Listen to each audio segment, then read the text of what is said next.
Votre invité à présent dans la grande interview en direct sur Boursorama, c'est Aurélie Trouvé. Bonjour. Bonjour. Merci d'être là avec nous en direct sur Boursorama, économiste, candidate pour la NUP aux législatives en Seine-Saint-Denis avec un très bon score au premier tour, 53%. Je parle sous votre contrôle et des brouettes, non, c'est ça? Oui, c'est ça, 53-53. Voilà, Voilà, chaque voix compte. Et il y a eu 23, taux de participation de 23 et quelques, donc il y aura un second tour, voilà, c'est mais ça. qui se présente bien.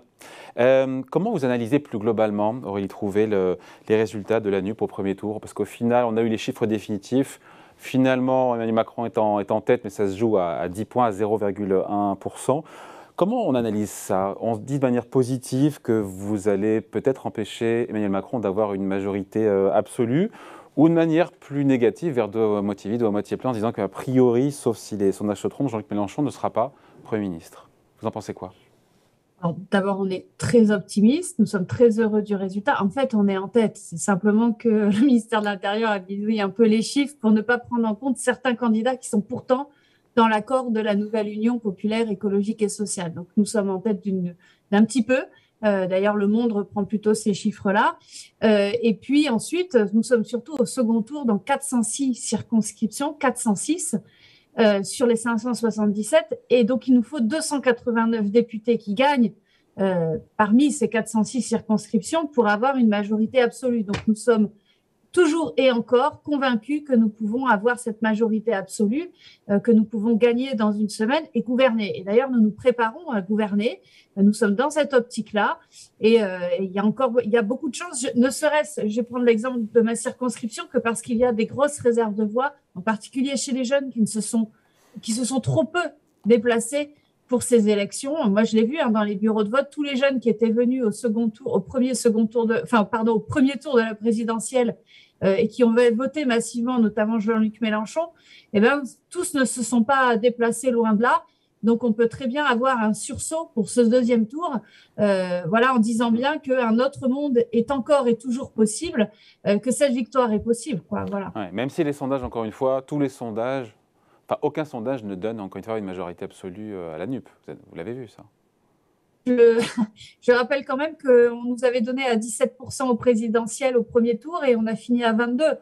Donc, j'ai envie de vous dire, si nous sommes sur la même lancée, nous aurons bien les 289 députés. Quelles sont les deux ou trois mesures qui changeront la vie des Français que vous adopteriez si vous aviez cette majorité absolue, tout de suite? On parlait juste avant, encore une Oui. fois, du prix du gaz, du cours du gaz qui a rebaissé, même s'il reste à des niveaux très élevés, sur cette inflation qui continue d'accélérer. On l'a vu aux États-Unis, 8,6% aux États-Unis, on le voit en France, encore une fois. Qu'est-ce que vous faites? Les mesures concrètes, tout de suite. Oui, alors en fait, on va s'y prendre par deux bouts. Un, le blocage des prix à la baisse des produits de première nécessité. Par exemple, sur l'essence, on reviendrait à 1,21 €, c'est-à-dire le prix de janvier 2021. Donc, blocage des prix à la baisse sur ces produits de première nécessité, l'essence, l'alimentation, etc. Je rappelle rien que le paquet de pâtes, plus 15% en un an du paquet de pâtes, 1,40 € le kilo de pâtes à Carrefour. Bah, c'est le plat de ceux qui ont les plus bas revenus et c'est énorme en fait dans le portefeuille des personnes qui ont les revenus les plus bas. Et puis, donc ça, c'est ce blocage des prix d'un côté. De l'autre, eh bien, rehausser tout de suite le pouvoir d'achat et les revenus des Français. Ça passe par le SMIC à 1 500 € net Tout de tout de suite suite, tout de suite. et on rehausse tout ça, ce sera fait dans les 100 premiers jours. Et on sera fait, on mettra en place par ailleurs une augmentation générale de tous les bas salaires. Et puis, troisième mesure très importante, c'est le revenu minimum garanti à 1 063 € dès l'âge de 18 ans. Et vous le savez, nous le finançons en fait en confisquant l'héritage au-delà de 12 millions d'euros d'héritage. C'est énorme, mais même rien qu'avec ça, nous pouvons eh bien, financer la mesure de 1 063 € net pour tous les jeunes à partir de 18 ans. Et je dis à ces jeunes-là, si vous en avez marre d'être dans des petits boulots qui vous permettent de financer à peine vos études, venez voter pour nous, prenez en main votre avenir. C'est dans une semaine que ça se passe, quoi. Sur les blocages des prix, on y trouvait au-delà de l'essence, vous bloquez quoi d'autre? Et puis, pour quel coût aussi pour les finances publiques? Parce qu'on sait que ça a un coût, et puis comment c'est financé, ça on en parlera après. Au-delà de l'essence, vous bloquez quoi alors, sinon, en termes de prix? Alors, l'essence, les prix de l'alimentation, Ouais, voilà, sur un panier de biens alimentaires qu'il faudra discuter, évidemment. qui sera, voilà, et plus globalement les prix de l'énergie. Il faudra aussi, je crois, plus sur le long terme, enfin, c'est dans notre programme et dans les 650 mesures, s'attaquer aussi au prix du logement. Moi qui suis dans une circonscription de Seine-Saint-Denis, il faut voir aussi que ces prix du logement ont flambé. Quand on rencontre, moi je rencontre des personnes âgées qui gagnent 700 € de retraite, vous imaginez. Donc, cette mesure de blocage des prix de première nécessité, évidemment, ce blocage des prix sera essentiel. Mais je le dis aussi, il faut y ajouter le logement et un blocage, enfin, en tout cas un plafonnement réel des loyers et des prix du logement. Et je pense en particulier à la couronne parisienne, mais pas seulement, évidemment. Et quand on regarde les chiffres du Crédoc, en fait, l'augmentation des prix du logement est très, très importante. Aujourd'hui, je vais vous donner un chiffre, mais en fait, quand il y a 50 ans, on consacrait quasiment 50% de notre revenu à l'alimentation. Aujourd'hui, en fait, on en consacre plutôt 15-20%. Et par contre, ce qui a flambé, c'est ce qu'on consacre au logement. Oui. Et donc, évidemment, il faut aussi s'attaquer au prix du logement sur le long terme. C'est 30%, d'ailleurs, je crois, le logement. Sur le blocage c'est 30%. Ouais, Aurélie Trouvé, sur le blocage des prix, encore une fois, une idée pour le coût, pour les finances publiques. J'ai vu ce chiffre de 20 milliards d'euros passer. Je me demandais si ça correspondait au blocage du prix de l'essence, l'alimentation. Quel coût pour les finances publiques? C'est important quand même. Alors, en fait, justement, c'est là que je vais vous expliquer une différence quelque part de principe entre ce que fait le gouvernement et ce que nous faisons. C'est-à-dire que nous, l'essentiel du coût ne sera pas assuré par les recettes publiques, justement, mais donc ça ne sera pas assuré par l'État et les contribuables, si vous voulez, mais ce sera assuré par les profits que l'on baissera des multinationales, par exemple de la grande distribution, de tous ces intermédiaires. Si je prends les produits alimentaires, il y a 10 ans, en fait, sur 1 euro qu'on dépensait, il y avait 12 centimes pour le producteur agricole. Aujourd'hui, il n'y a plus que 6 centimes pour le producteur agricole, versé sur 1 euro, si vous voulez, de dépenses pour la consommation alimentaire. Ce que je veux dire, c'est que les marges de la grande distribution, de la grande transformation ont fortement augmenté et qu'il y a plus globalement, dans l'inflation, dans l'augmentation des prix, une part très importante qui est liée à l'augmentation des profits. C'est-à-dire qu'on n'a pas ce qu'on appelle une boucle prix-salaire, on a une boucle prix-profit. Ce sont les profits, la hausse des profits, c'est la hausse des profits qui alimente la hausse des prix et pas la hausse des salaires. Donc, nous allons nous en prendre au profit, à la spéculation. Si vous prenez ce que moi je connais mieux, parce que je suis chercheuse sur ces questions-là, les produits alimentaires, aujourd'hui, ce n'est pas une question de pénurie du tout. On a le même niveau de stocks mondiaux de céréales depuis plusieurs années et encore aujourd'hui, nous avons assez de stocks privés en termes de céréales au niveau mondial. C'est plutôt une spéculation et des anticipations faites sur des risques de marché qui, par ailleurs, et on l'a vu sur le gaz, qui peuvent tout à fait ne pas se concrétiser. Donc, ce que je veux dire, c'est que c'est à cette spéculation, à ces profits qu'il faut s'en prendre, d'où l'idée de contrôler, de stabiliser les prix et de les bloquer à la baisse, ce qui va diminuer effectivement les profits pour ces grands intermédiaires de la transformation et de la distribution. C'est quand même très important. C'est pareil pour l'essence.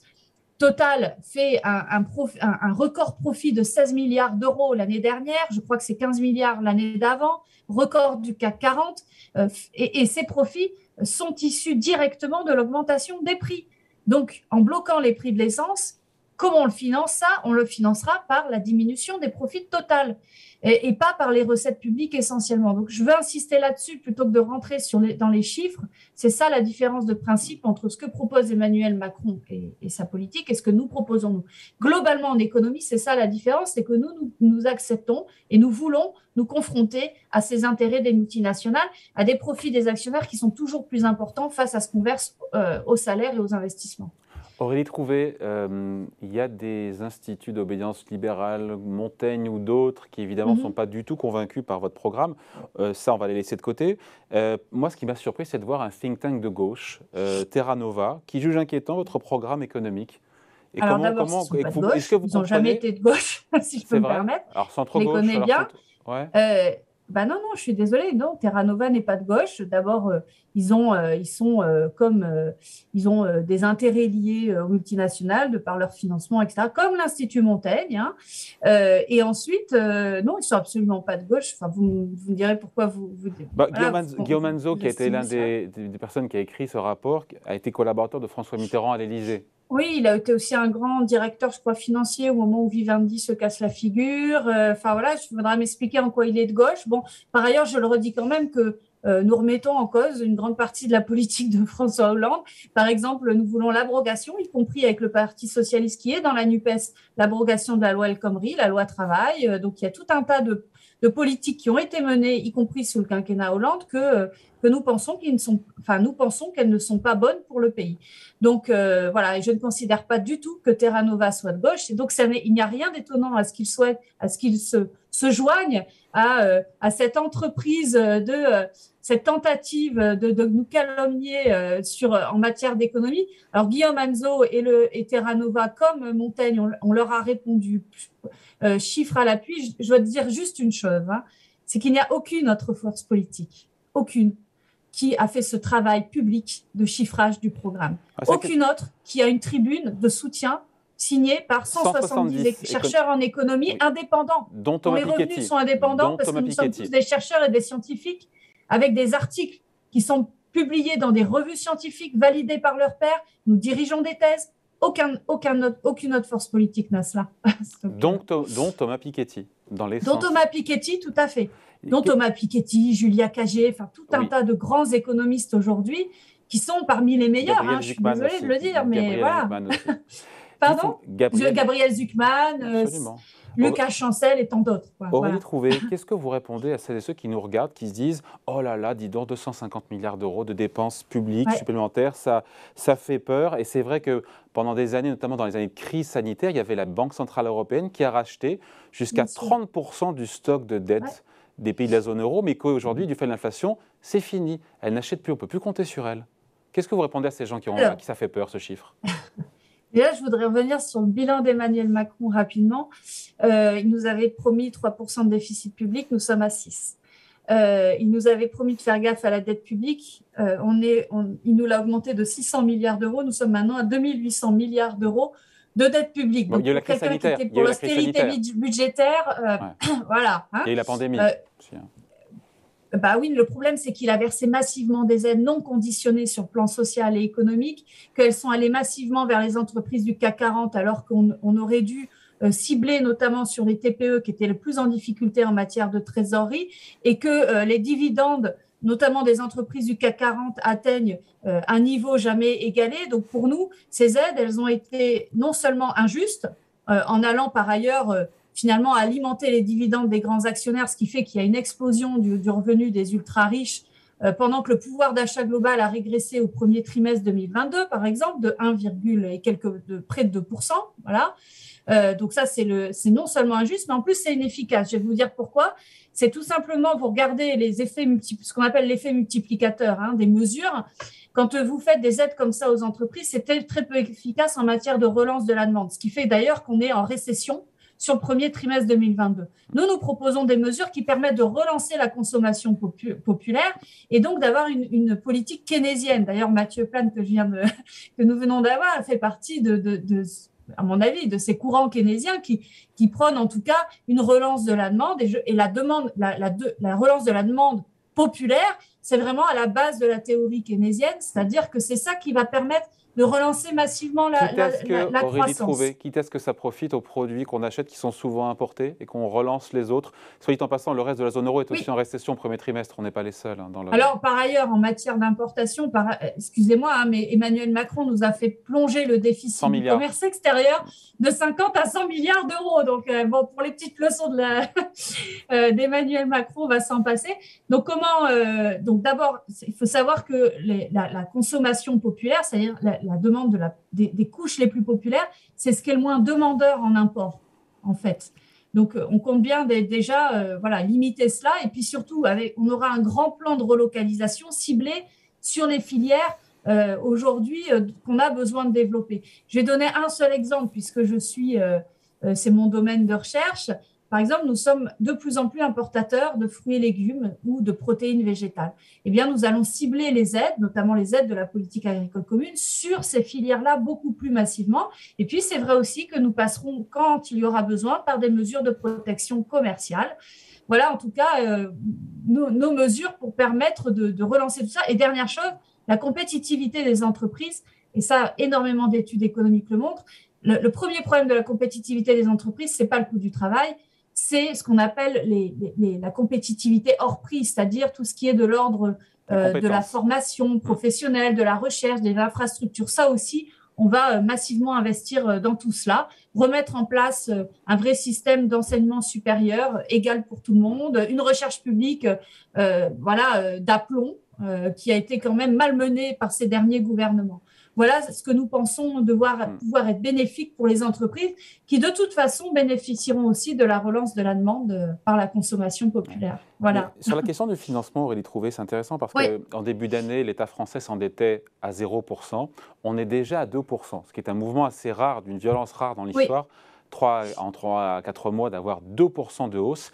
Est-ce que ça ne change rien, encore une fois, à votre programme économique, sachant que ça peut continuer encore à monter et avoir des coûts de financement pour l'État qui ne sont plus du tout les mêmes? Alors, il est vrai que ça remonte un petit peu, mais on parle de très bas. On a encore pour l'instant une charge de la dette qui reste très basse, et même si on augmente d'1%, les taux d'intérêt, ça reste très bas. Ensuite, vous parlez de la Banque centrale européenne. C'est tout à fait dit. Le contexte a complètement changé parce que depuis quelques années, vous l'avez très bien dit, l'essentiel de la dette publique est détenu en fait par la Banque centrale européenne qui a racheté massivement la dette publique. C'est 30% le chiffre. Voilà, 30%, vous l'avez dit. Ce qui fait que, en fait, on n'est plus du tout dans le contexte, par exemple, d'attaque des marchés financiers sur la Grèce de 2015. C'est-à-dire que si la BCE, d'abord, elle a comme politique essentielle de sauvegarder l'euro, or la France est un des acteurs, mais centraux, fondamentaux de la zone euro. Et donc, de toute manière, elle sera là pour protéger la dette publique française, parce que déjà, elle la détient. Donc, il n'y a pas de risque en fait d'attaque des marchés financiers sur la dette publique dans le sens où la BCE en détient 30%. Donc, elle est maîtresse, si vous voulez, de ce qui se passe sur ces taux d'intérêt-là. Et de toute façon, si jamais il y avait un problème sur la dette publique française, il y aurait un effet de contagion sur l'Espagne, sur l'Italie, qui est en beaucoup plus mauvaise position que nous. Donc, il n'y a aucun intérêt et la BCE ne fera jamais ça. Donc finalement, on peut dépenser. Et donc, elle va avoir une politique de toute manière, elle sera là pour sauvegarder des taux d'intérêt qui restent faibles et pour, en fait, sauvegarder la zone euro, tout simplement. Donc, ce qui veut dire que la France peut dépenser de l'argent public sans compter. Il y aura toujours, selon vous, la Banque centrale européenne qui sera là. Non, alors, ce n'est pas du tout notre politique. Et qui est indépendante. Néanmoins, qui est indépendante aussi. Pas du tout. Nous, on a utilisé, pas du tout. On a utilisé les modèles de la Banque de France et du ministère des Finances. Et dans notre chiffrage, nous avons 250 milliards en plus de dépenses, mais 267 milliards en plus de recettes. C'est le multiplicateur budgétaire keynésien que vous avez chiffré à 1,2, mais qui est sujet à discussion. Quand on parle à tous les économistes, on dit on ne sait pas trop où ils situent le… Oui, mais alors ce qu'ils oublient, c'est qu'en fait, dans ces 267 milliards, on n'a que 62 milliards liés aux effets induits par l'effet multiplicateur, c'est-à-dire les cotisations sociales et les impôts en plus du fait de ce regain de revenus, d'emplois, etc. Ça, c'est bon. Et le reste, c'est la révolution fiscale. Donc, c'est un impôt sur le revenu avec 14 tranches au lieu de 5 qui soit beaucoup plus progressif et qui mette à contribution les plus riches. La lutte réelle contre l'évasion fiscale avec des moyens qui sont remis à fond dans les administrations qui avaient été enlevés, notamment, mais aussi par une taxe universelle sur les multinationales. La taxe sur les transactions financières, 9 milliards d'euros en plus par an. Le retrait des cadeaux fiscaux ultra riches, l'ISF et la suppression de la flat tax, voilà, 5 milliards d'euros, etc. Tout ça nous donne 202 milliards d'euros en plus par an, en plus des 62 liés, 205 en plus des 62 liés à l'effet multiplicateur. Voilà. Et après la question, en vous regardant, on se dit tous, mais qui va payer plus d'impôts? À partir de quel niveau de revenu pour un couple avec 2 enfants au doigt mouillé on paiera plus d'impôts si vous êtes au pouvoir? En fait, à partir de je crois que c'est 5 000 euros de revenus par mois, vous paierez plus d'impôts, mais de manière très progressive. Voilà. Je le dis aussi parce que souvent on me dit « Ah, mais je gagne 5 000 euros par mois », ce qui est quand même déjà assez confortable. Mais je le dis, ce n'est pas à 5 000 euros, hop, on a une tonne d'impôts en plus. Ça sera très progressif et ça ça atteindra surtout les ultra riches, en fait. Mais, je le redis, 90% de la population verra ses impôts diminuer. Voilà. 200 milliards dans tout, Aurélie Trouvé, d'impôts supplémentaires. Donc c'est ça, 200 milliards d'euros, c'est ce que vous m'avez dit? Mais non, c'est pas d'impôts supplémentaires parce que, en fait, dedans, il y a la lutte contre l'évasion fiscale. Au contraire, c'est pas si vous voulez, c'est juste des impôts que devraient payer les entreprises, mais elles les évadent, donc on va les rapatrier. Et puis, par exemple, il y a la suppression de certaines niches fiscales. Est-ce que c'est des suppressions d'impôts? C'est simplement rétablir à un niveau correct une fiscalité, par exemple, sur le kérosène, voilà, sur le kérosène aérien, sur tout un tas voilà, en gros, on arrête certaines niches fiscales qui sont néfastes sur le plan environnemental notamment. Et pour ceux qui nous regardent, qui se disent « Ouais, mais j'entends dire que la France est déjà championne ou vice-championne du monde des prélèvements obligatoires, de la fiscalité, etc. Ils vont remettre une louche à la NUP. » Vous l'assumez? D'abord, il faut savoir que les recettes publiques n'ont cessé en fait d'être érodées dans le PIB.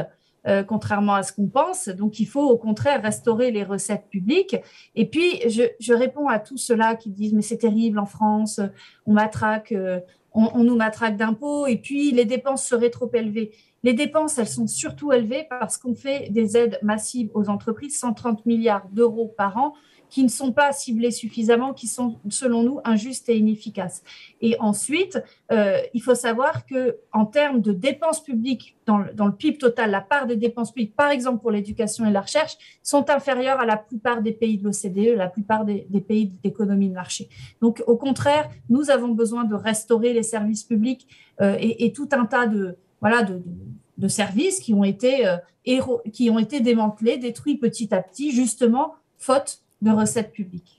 Bon, voilà, merci d'avoir été avec nous. Merci Aurélie Trouvé, donc économiste, candidate. C'est bien parti pour vous, législatives en Seine-Saint-Denis. On vous retrouvera sur le plateau. Vous viendrez nous voir quand vous serez à l'Assemblée. C'est bien parti, a priori. Je crois que c'est bien parti, mais voilà, on reste vigilant jusqu'à la fin. Puis c'est surtout l'occasion de faire une belle campagne et de sensibilisation politique sur les grands enjeux. Voilà. Merci à vous, à bientôt. Au revoir. Merci à vous, au revoir.